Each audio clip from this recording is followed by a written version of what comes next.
प्रणाम दोस्तों। द्वापर युग में पांडवों यानी युधिष्ठिर, भीम, अर्जुन, नकुल और सहदेव को अपने पिता का मांस खाना पड़ा था। सुनने में भले ही आपको आश्चर्यजनक लगे, लेकिन पौराणिक कथा के अनुसार पांडव भाइयों द्वारा अपने मृत पिता के मांस को खाना पड़ा था। इसकी वजह जानकर आप हैरान रह जाएंगे। कथा के मुताबिक पांचों पांडवों युधिष्ठिर, भीम, अर्जुन, नकुल और सहदेव के पिता पांडु थे। पांचों पांडव का जन्म महाराजा पांडु के वीर्य से नहीं हुआ था। दरअसल एक ऋषि ने पांडु को श्राप दिया था कि अगर वो किसी भी स्त्री से शारीरिक संबंध बनाएंगे तो उसी क्षण उनकी मौत हो जाएगी। वैसे तो उनकी दो रानियां थीं, कुंती और माधवी। पांडु के ऊपर ऋषि के श्राप का इतना खौफ था कि उन्होंने कभी कुंती और माधवी के साथ शारीरिक संबंध नहीं बनाए।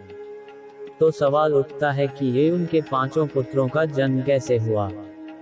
दरअसल पांडु की पत्नी कुंती को दुर्वासा ऋषि ने वरदान दिया था कि अगर कभी भी वो किसी भी देवता का आह्वान करके उनसे संतान प्राप्ति का वरदान मांगती हैं तो उनका ये वरदान जरूर पूरा होगा।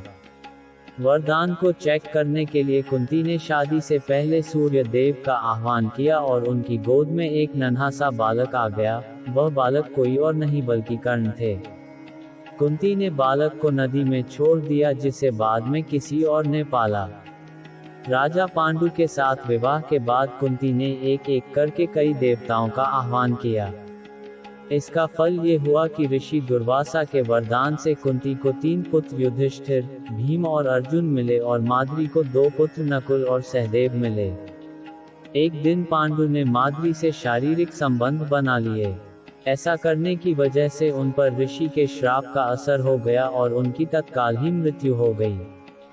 चूंकि पांचों पांडवों में पिता का कोई अंश नहीं था, इसलिए पांडु की यह इच्छा थी कि उनके पांचों बेटे उनकी मृत्यु के बाद उनके शरीर का मांस थोड़ा थोड़ा खा लें, ताकि उनका कुछ अंश, कुछ कौशल बच्चों के अंदर भी आ जाए। महाराज पांडु की इसी बात का मान रखते हुए युधिष्ठिर, भीम, अर्जुन, नकुल और सहदेव ने अपने मृत पिता के शरीर का मांस खाया था। दूसरी कथा के अनुसार मृत पिता पांडु का मांस तो भाइयों ने मिलकर ही खाया था, लेकिन इसका सबसे बड़ा हिस्सा सहदेव ने खाया था। एक और मान्यता के अनुसार कहा जाता है कि अपने पिता की आज्ञा का पालन करते हुए सभी भाइयों ने नहीं, केवल सहदेव ने ही अपने मृत पिता का मांस खाया। सहदेव ने अपने पिता के मस्तिष्क के 3 टुकड़े किए। जैसे ही उन्होंने पहला टुकड़ा खाया, उन्हें भूत का ज्ञान हुआ। दूसरा टुकड़ा खाते ही उन्हें वर्तमान का ज्ञान और तीसरे टुकड़े पर उन्हें भविष्य का ज्ञान हो गया। इसलिए ही कहा जाता है कि पांचों पांडवों में सबसे ज्यादा ज्ञानी सहदेव ही थे। इसी वजह से महाभारत के युद्ध का नतीजा सहदेव ने पहले ही जान लिया था।